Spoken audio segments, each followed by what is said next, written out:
you know those baseball lawn chairs that fold in and out? Oh, yeah. So that was my living room with a chest, an antique chest that my mom got us. And then not even a TV, not anything else, bed on the floor. And that was the start of F9. Hi. Hello. Hello. Hello. Hello. Hello, and welcome to Architecting. Hey, welcome to the show. I'm the host, Adam Wagner, and today we have a slightly different show. We have a guest who has a lot of similarities to myself. He is running an architecture firm. He hosts a podcast. He teaches at the University of Colorado. But he does a lot more. So this guy, Alex Gore of F9 Productions, he along with his partner Lance Cayko do all of that, but also do development, construction. They wrote a book. They have a Revit training company.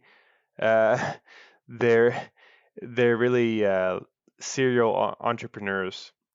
So I knew about these guys and their podcast Inside the Firm, but I was recently connected with them through my friend Kyle Rogler, and we set up a podcast swap. So I met him over at their office space that they designed and developed and built. He interviewed me, we grabbed a drink, and then I just started the recording. So in the beginning of this interview, we kind of just start off kind of mid-thought. And we really didn't have all that much time to really get into a lot of things. But I think this is still a pretty interesting interview from a guy who has really built up a lot of knowledge and a broad array of skills, and is just really looking at architecture and the business of architecture in a lot of different ways. And go check out the interview that they did with me on their podcast, on their Apple Podcast or Spotify page for Inside the Firm. Yeah, hope you enjoy.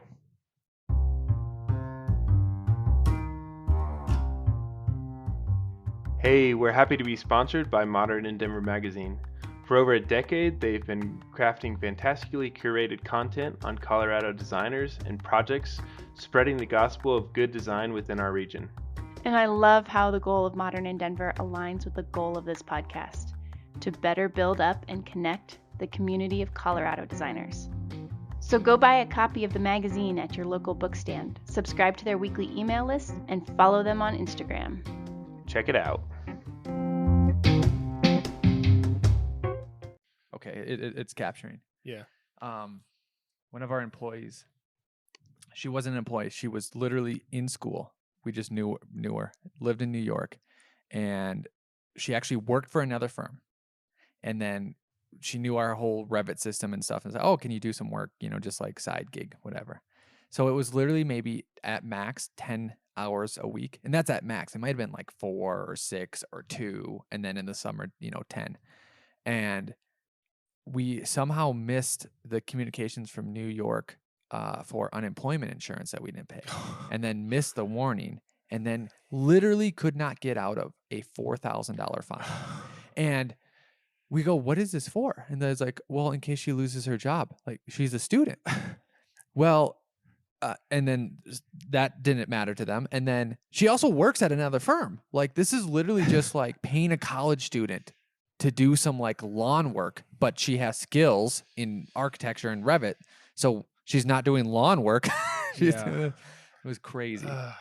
$4,000. That just drives me crazy. And just talking to them, they're like, it was just like talking to a brick wall. So I'm like, we're done with New York. I can't talk to that.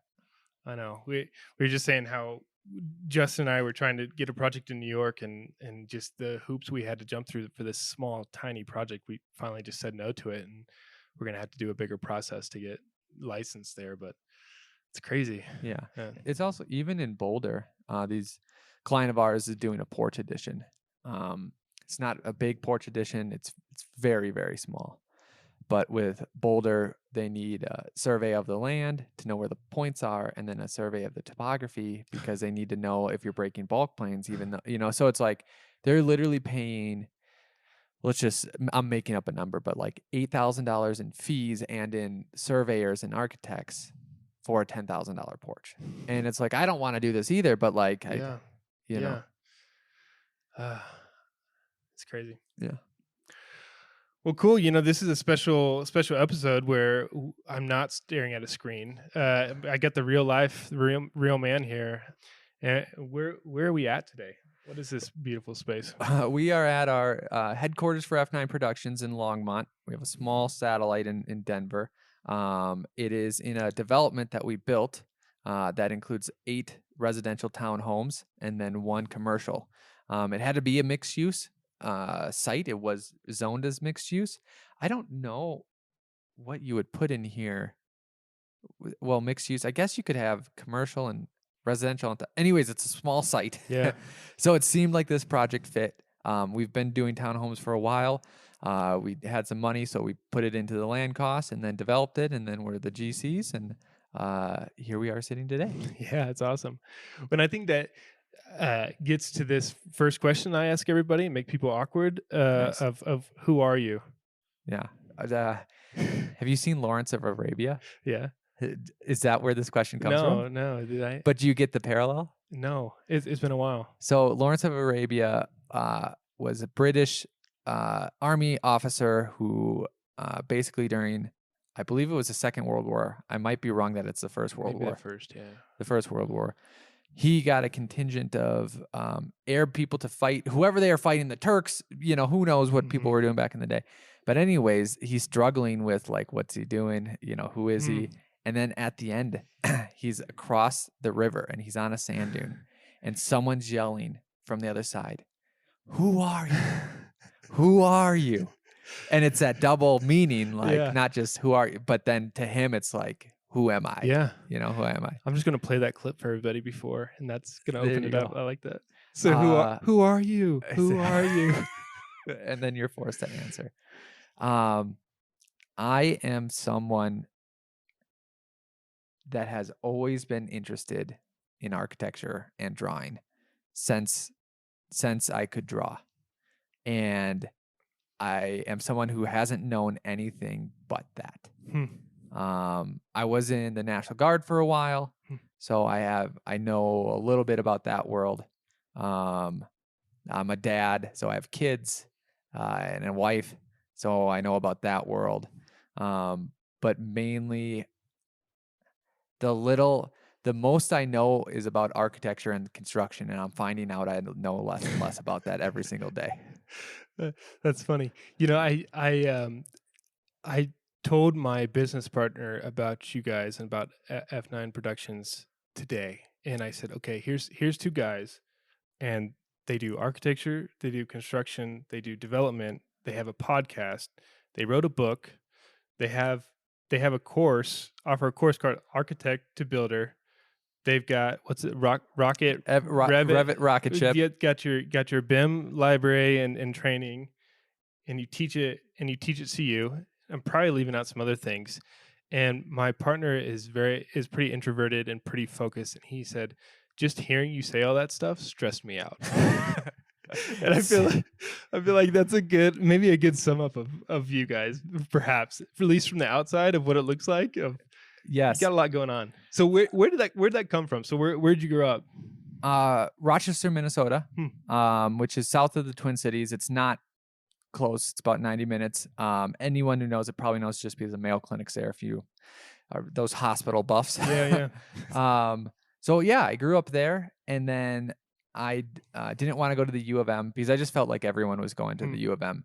And then I went and asked when they had those, you go to the convention center and you can tour all the colleges have all their little booths. And then I just asked the U of M. I said, I don't know why. I was probably being a jerk. They probably hated me. Like, I don't want to go to the U of M. I don't know any other option. They go, well, North Dakota State's pretty good, and their booth is over there. And I literally haven't even heard of North Dakota State before that moment. Yeah. Because I was thinking, oh, maybe go to Wisconsin, maybe go to Iowa. They don't have reciprocity. So then, I went to North Dakota State for architecture school.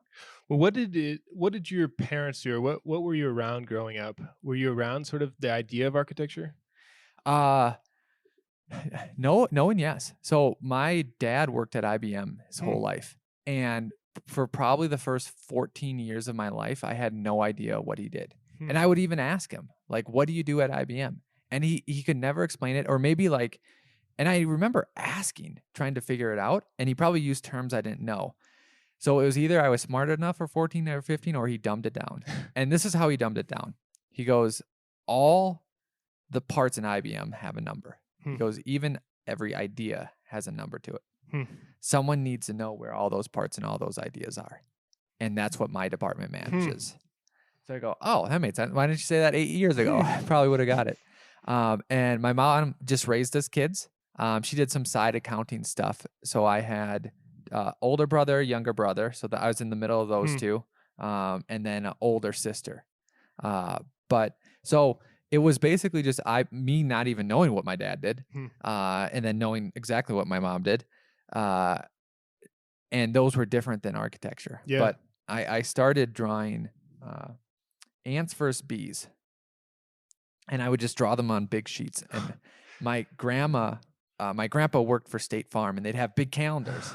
So she'd give me all the backs, like the big calendar sheets, so I could draw largely on there.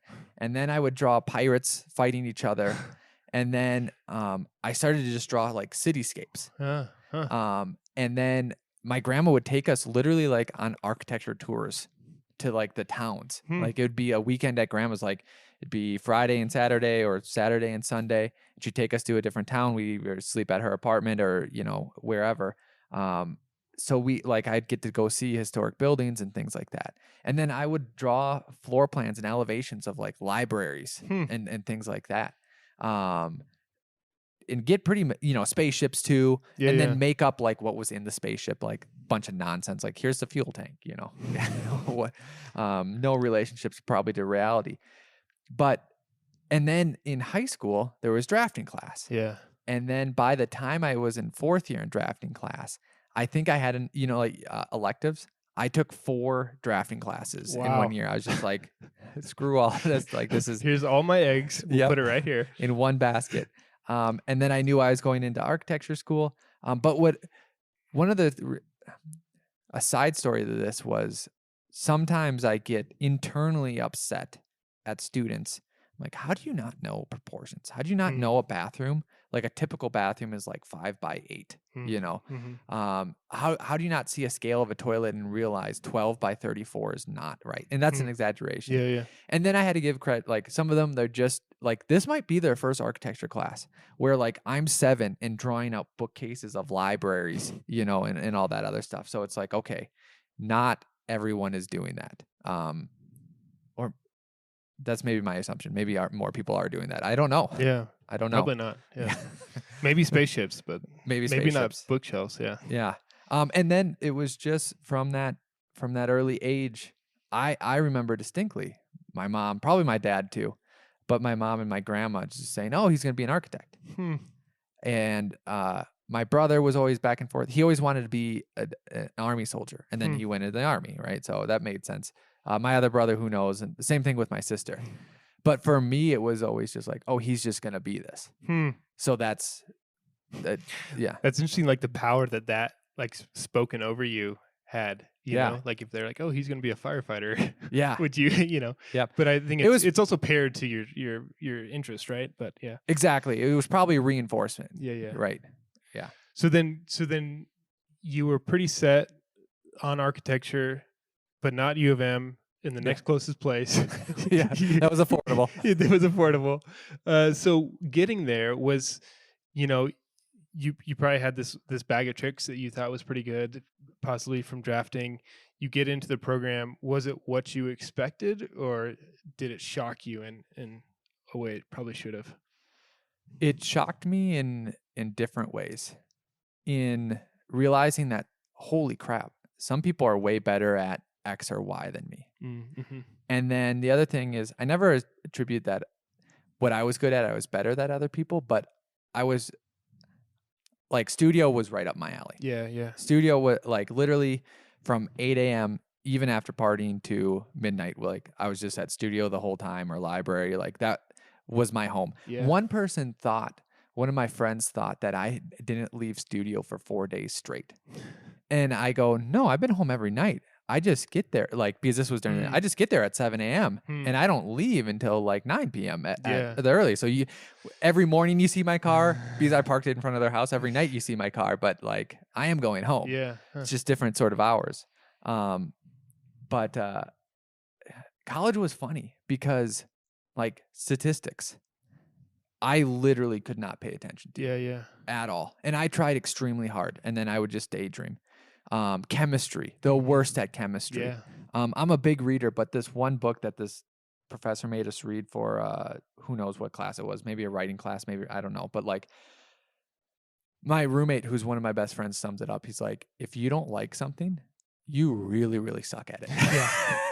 I feel like that's a lot of architects. Yeah.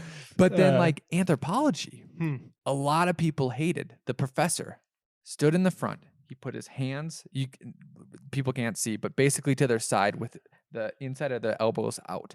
And he did not move. And he just lectured straight about anthropology. It's really impressive how he's holding his hands. Yes. You should see it. Yeah. And I was so infatuated that this guy was so in the zone that he will not move and just dead lecture. So I'm like, I got to listen to this. And it's cool. It was a story.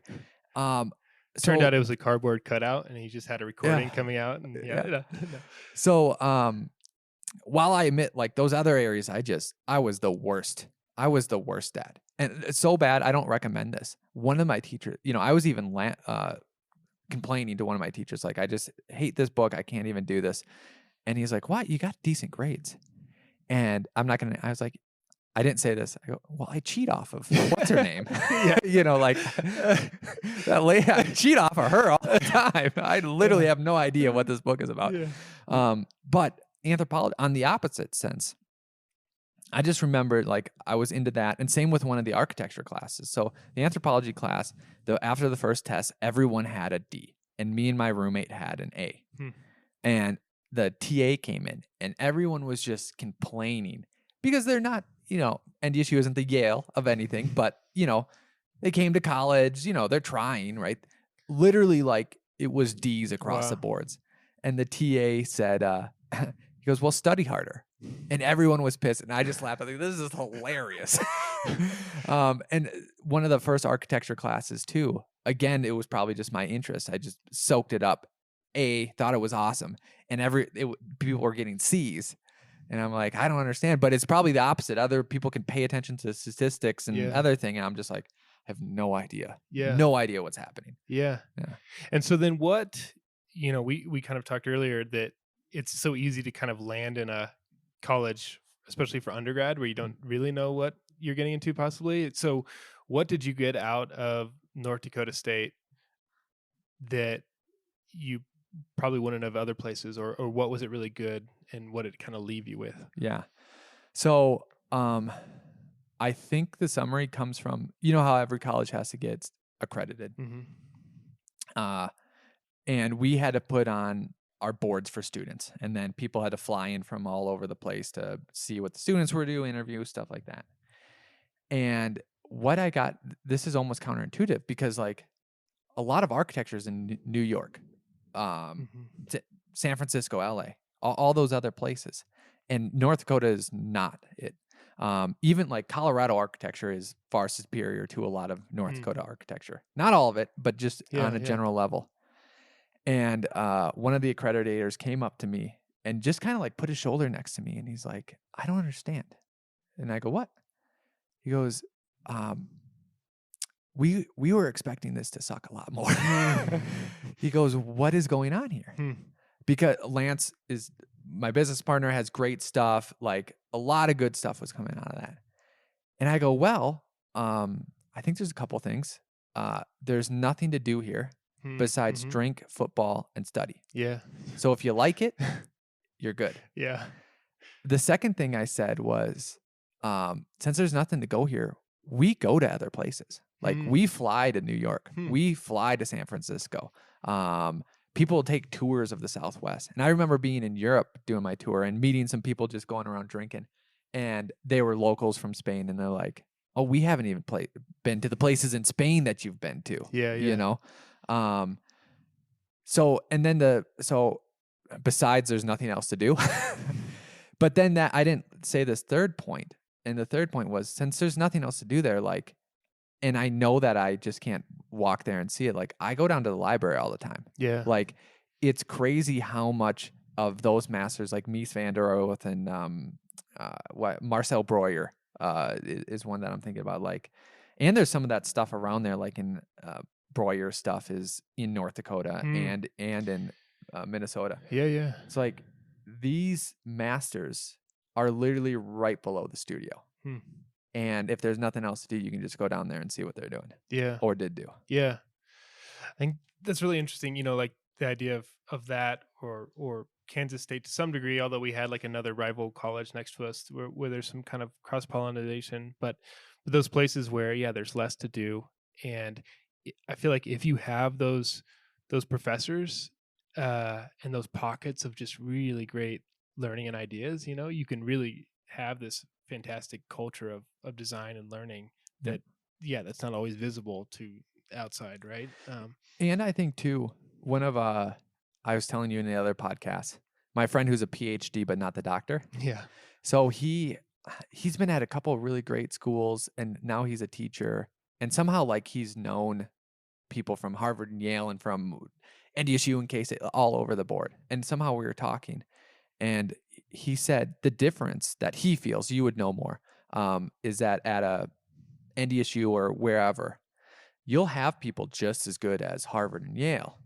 You'll just have less of them. Yeah. So like that it's a double-edged sword where there's nothing to do. If there's those good people, like, oh, now they have all the free time, all that. But then there's those bad people that don't have the standard. Like, they literally see something shitty outside and they're like, oh, that's the standard. Yeah, yeah. So like, I think that does happen. It just, you know. Yeah. I agree. And like when you can find somebody like your business partner now, you know, that you can really engage with, and then you're on the same page when you go out. And so then what did happen? So you graduated. That was a 5-year program? 5-year. 5-year? Nice. Yep. So what was next? 5-year master. And then most people from NDSU either went to Minneapolis, Denver, or Seattle. And then some people stayed, obviously. Yeah. And I wanted to go to New York. So I had a bunch of interviews in New York, got a couple offers, and then got an offer from studio Daniel Libeskind. And it was hilarious because in high school, my mom got a Time magazine of architecture. And for some reason, she said this once. She's like, oh, you should work for Daniel Libeskind. That's funny. And what was hilarious was I was like, no, I'm not going to work for him. You know, it's like your mom and your aunts are just telling you what to do. They're like, you're going to be an architect. Yeah. You're going to work for Daniel. And yeah. If my mom says, can you call me, Mom, and say, you're going to make $10 million? Oh, thanks, Mom. Yeah. Well, you need to get your predictions a little bit better.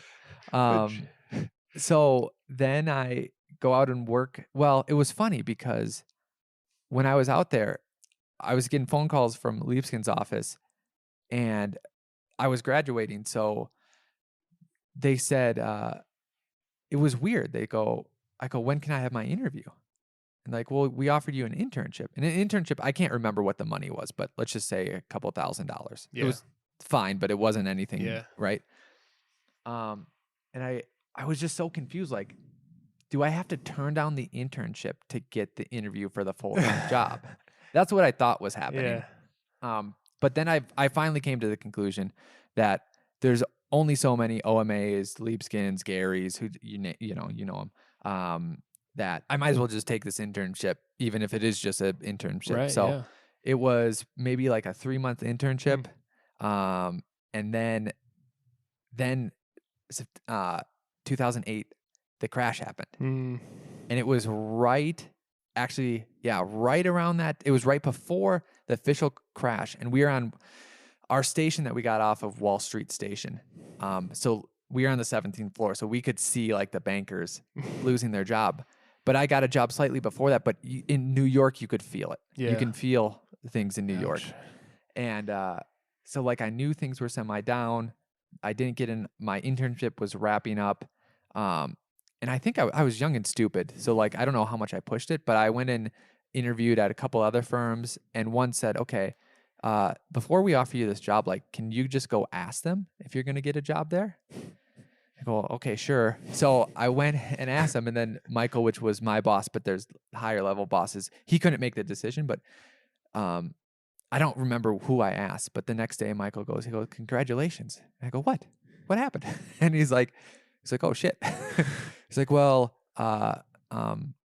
Carla, which was the boss, asked me, what I think of you. And I said all good stuff. So like, you should have a job. It's like, I haven't heard anything. Thanks. So either Carla came and told me or I went up and asked her or whatever. And they're like, yeah, you got a job, blah, blah, blah. So then I had to call the other person and be like, okay, thanks for making me ass. Yeah. And then the crash happened. And then I don't remember, it was like 6, 7, 8 months after that or whatever. Firms were laying off. It was weird. They brought like 11 us in, and it was all random. Like, your team, your people are. But I didn't think much of it. And then they're like, yeah, you should see this coming since we were putting you on like random nonsense tasks. I was like, oh, that's what I was doing. I cared a lot about that. What? Yeah.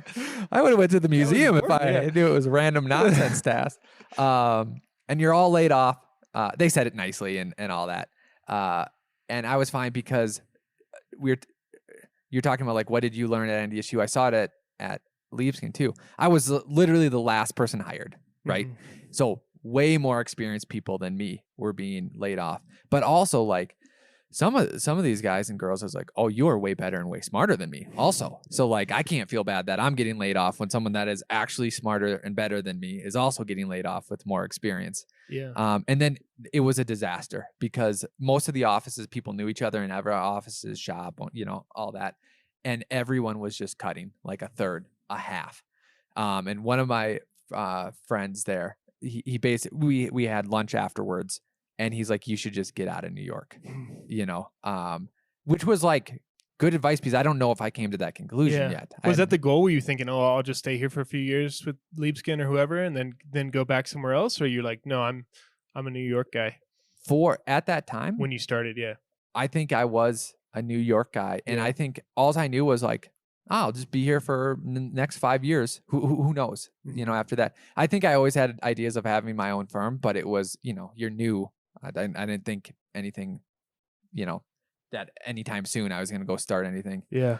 And then I decided, hey, I'll go get my master's in construction management because it's related to architecture, blah, blah, blah. So that, and then I got a full ride. And where did you go? And back to NDSU. Oh, okay. Yeah. And then I mean, it's true, but I thought I was kind of BSing, like using whatever fancy words I had, like the cross-pollination between architecture and construction management, be so helpful to the program. Like you've said cross-pollination 20 times in this conversation. Is that the only big word you know? Exactly. So I did that. And then a couple of my other friends, like same thing, like they got late, like the recession was real. Actually, was it just one? One of my other college roommates came back. He was working for, I think, the prison department or something, like something like not even close to like his what he went to college for. And I remember I was so jealous of him because he could afford milk. I was like, what is this highfalutin? Can buy a gallon of milk. He even every Friday would buy a steak. I was like, this guy is something. This guy with his whole milk. Gallon of milk and steak. Libeskind really spoiled you, yeah. You live in the same house as me. We actually share the same room. Your bed is right there. Take him off his pedestal, So then, should I stop or keep? No, yeah. So you decided to go to business school, construction management. Construction management. Yeah. And so then what? So then after that, basically I knew because in between Libeskind and that, I stayed at my parents' place, and I was like, I'm just not gonna go do that again. Yeah. Just, so Lance was down here. He got laid off after me, but I called him right when I got laid off. I go, I think this is probably coming your way. So he started making Revit furniture models for Turbo Squid. And then that basically ArcCat got a hold of him and was paying him to make models for ArcCat. Then he got laid off a couple months after me. Maybe it was even longer.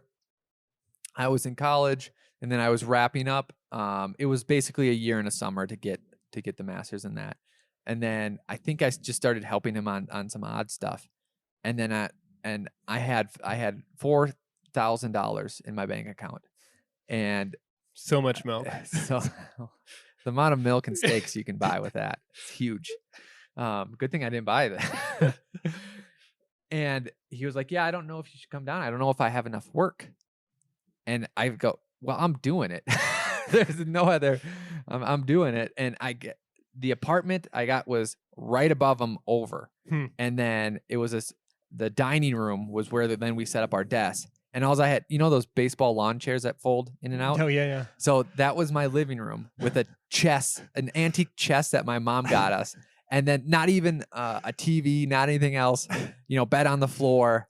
And that was the start of F9. Nice. And we could get work from there, but we could, I don't know how much I applied to jobs, but I mean, it was still such the industry as a whole in 2009. Well, you actually talked about it. Like right. it wasn't a hot market. No. So we just started from there. And so that was the goal. You moved there. You had your fancy folding chair. You're saying, okay, we're starting this off. How did you get project? What was that first call? Yep. So we started advertising on Craigslist, and we don't anymore. But it actually got us some clients that we still work with today. Actually, a few. And one was for a medical marijuana dispensary. Yeah. And this was new back then, here, and then also but anyways, I went there, and I partnered up with someone that I knew and met, and we gave a proposal and all that and did all the work and got the job, and didn't ask questions of why we got the job, but got the job. And then at the end I asked, why did you pick us? Because I knew there was at least 5 to 6 other bids. And I knew that I was probably the youngest one, most inexperienced going after right. it. And he said, "You're a professional, you're on time, and then in the end, you over-delivered." And I said, "Well, isn't that everyone?" And he goes, "Oh, no. And that's when it clicked. Oh, there might be rules to this game that I can play by. And eventually that finally morphed into, there were some iterations of it, but F9, 9 foundational principles. Yeah. So, And everybody should go look at their website. I mean, there's a nice principles laid out, and I was curious about that, starting my own firm. It's how much from the beginning you need that foundation of an idea, right? Of sort of who you are, what do you want the company to be. And it felt like there was so much pressure to nail that from the beginning, versus how much of that is organic and grows, but hopefully you don't lose yourself as it grows. So I guess you're saying that some of those foundations, those ideas were just instilled in you, and then maybe quickly evolved into that list of 9, and then that's where the name came from? They did quickly evolve. And actually it's been a while. It's weird. So one thing I learned at Libeskind, doing the projects, and then we'd be done with the project, and then the whole clients would come in, and obviously it's some huge people, right? And Nina would walk up to Daniel and hand him this blackboard and white chalk or whatever it was and say, "Okay, design this, draw the sketch, the inspiration sketch. After it's all done, here's the inspiration sketch, here's the thing."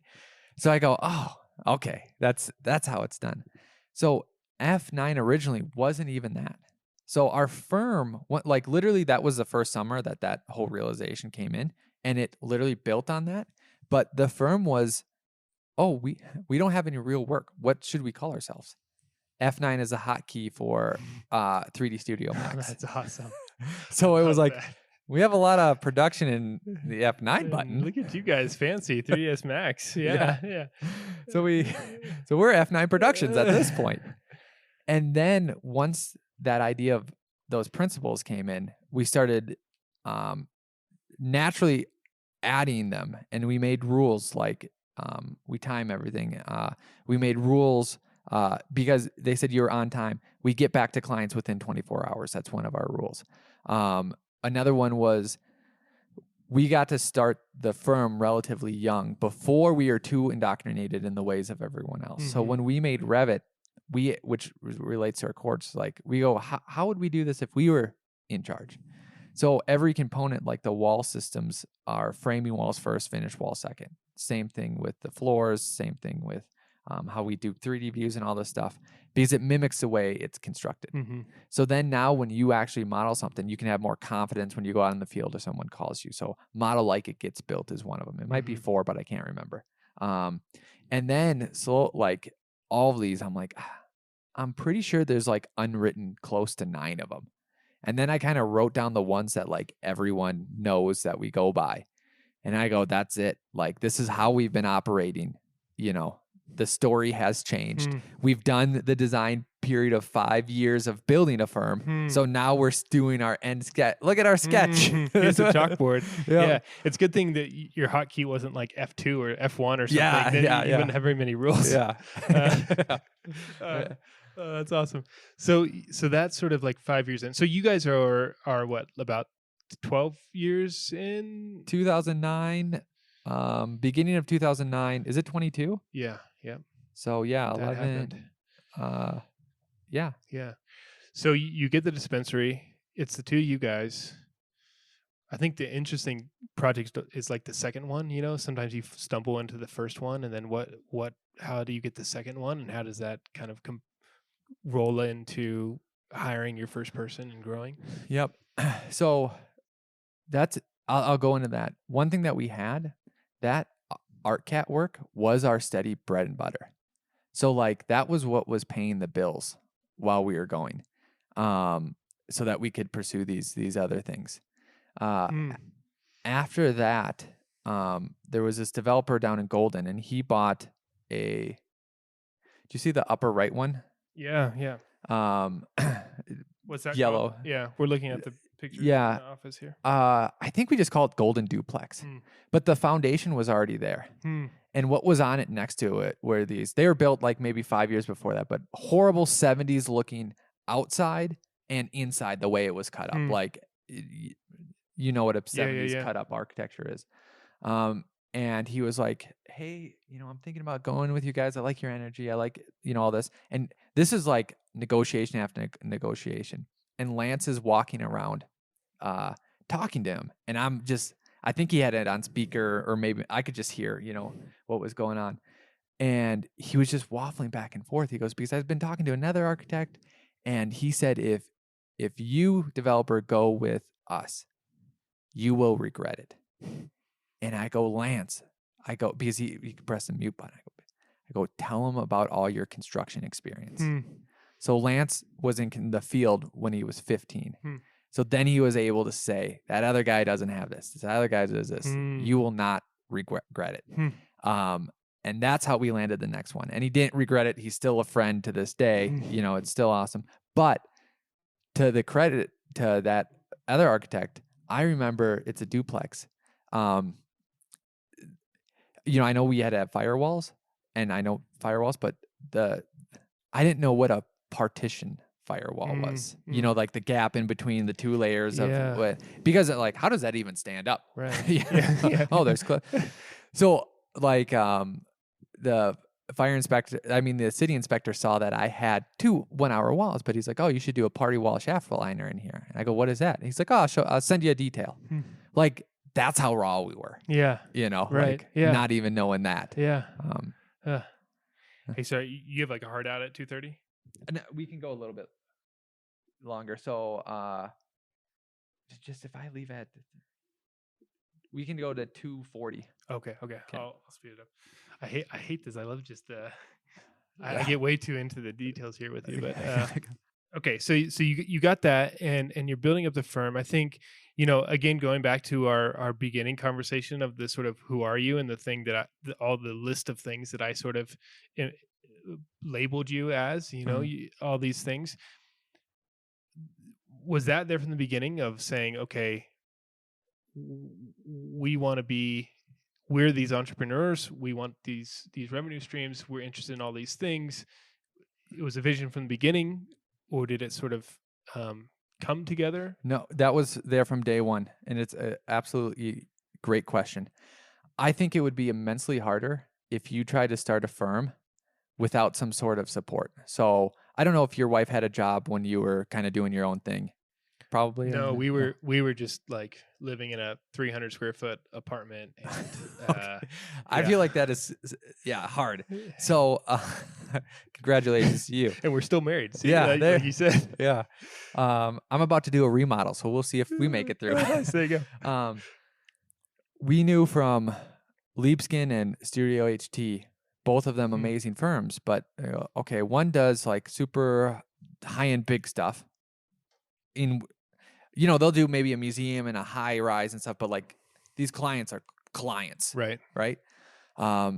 His firm, like rich people houses, right? Well, both of that didn't work out. So we said we need a multi-legged stool. We need at least a 3 to 4-legged stool. So if one falls, it's done. So, like it doesn't fall. Yeah. So one was this BIM content that we did. So we made put a whole bunch of time into it, and then was able to develop all this. The other one was architecture.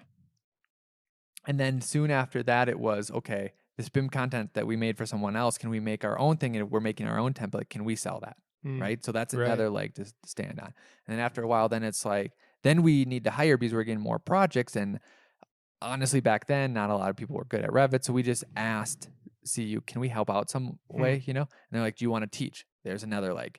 So that's what we were doing from the beginning, was getting these multiple legs. And then that's what ultimately led with the decision with like construction too, because a lot of them it's bank financed.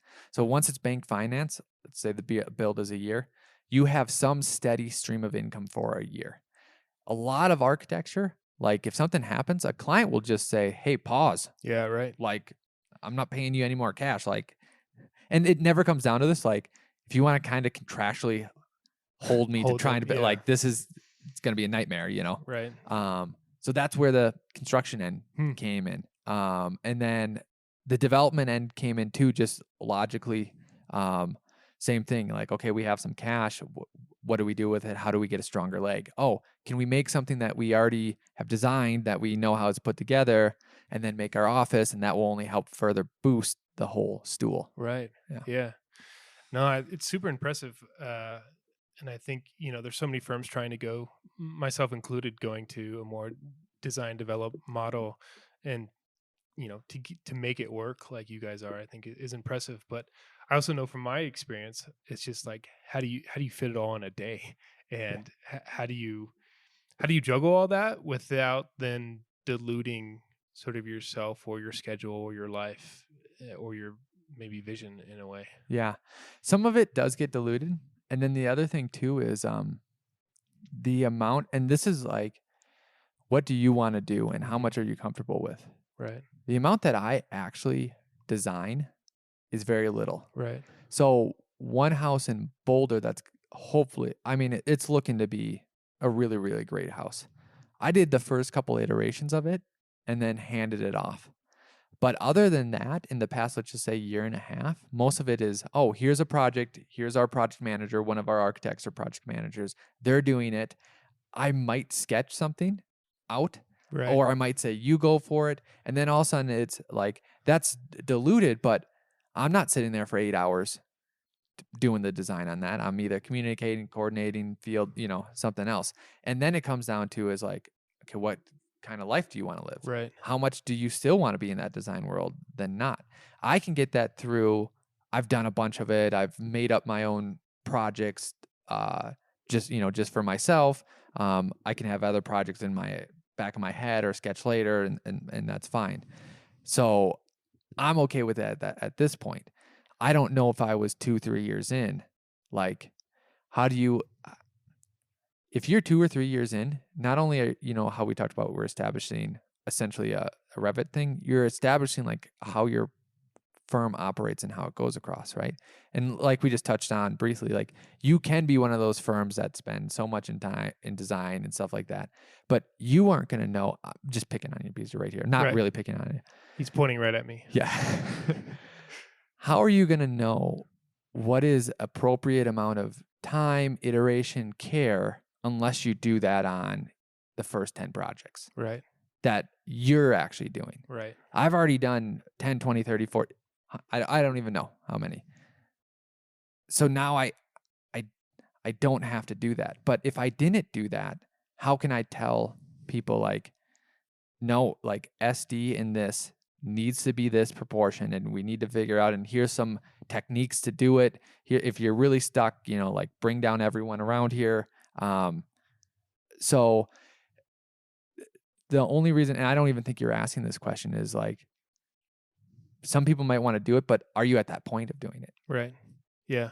Yeah. And for you, it's good enough just to not necessarily design as much, but then have your blackboard at the end with your chalk and just do that one nice sketch and then sign your name to it. Look at this idea I came up with. F9 approved. Yeah. But you could go, like, let's say you do spend a lot of time designing a house that you love and all that, and you do want to take it into the construction side and be the paper contractor. Mm-hmm. Like, that's a good way to transition too. Like, okay, I'm not going to spend my next couple months doing design, but I am going to learn this whole process. So then, like, I can repeat that process once or twice, and then now I can, if I need to tell someone else to do it, I've done each one of those steps. Yeah.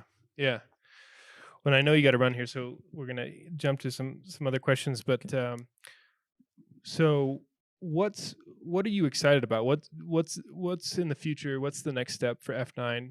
You guys have done a lot, but what's the thing you're excited about next?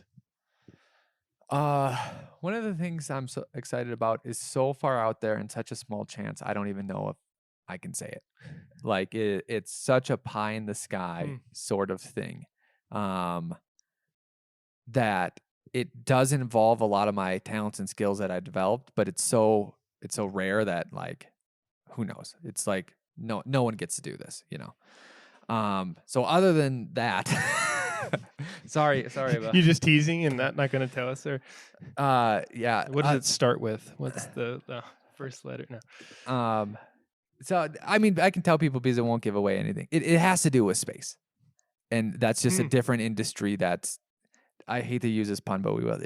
It's out of this world. Like, it's literally like in every sense of the way, Wow. So that's why it's so, like, minute. It's not that I'm not putting energy and effort and teams, behind it. It's just like, there's Elon Musk, there's Virgin Galactic, there, like, right. Who knows? But other than that, I've this last couple weeks with these builds, I've really been stuck in the moment. I am excited. I feel like that right now we can command and say what we're worth, and we know that we're worth it. Mm-hmm. So, like, and, in downturn markets and stuff like that, but, like, having the confidence of, hey, this is our fees. I can tell you why we're worth it. I can tell you all this, but, like, if you don't like it, before it used to been like, man, am I wrong? Did I miss out? Other competition, can they do it better? Now it's like, oh, no. I know what we can do. I know how much things cost. I know, whatever. Nice. That I can't remember specifically what the question was, but that's something I'm excited about. Yeah, what are you excited about? Exactly. You nailed it. Yeah. Yeah. Just where you've been doing this, you've set up all these systems, you've trained your employees in the way that you work, and now you get to point it forward and point it out of this world. Yeah. I mean, I think I appreciate looking at you guys just as partners and how you work and how you've built this thing and how you've built this very diverse and wide company, and your entrepreneurial spirit. And starting this podcast, I was looking at you guys and sort of how you work, and also just how you're shedding a light on sort of the day-to-day of a firm in Colorado, and I think it's great. And so thanks for doing this little podcast switch, and let's stay in touch. Awesome. Thanks a lot, Adam. Yeah, thanks. Bye. You can visit architecting.com, that's architect-ing.com, to see images from this week's guest. And please rate and review the show wherever you listen to podcasts. Have a great week and keep connecting.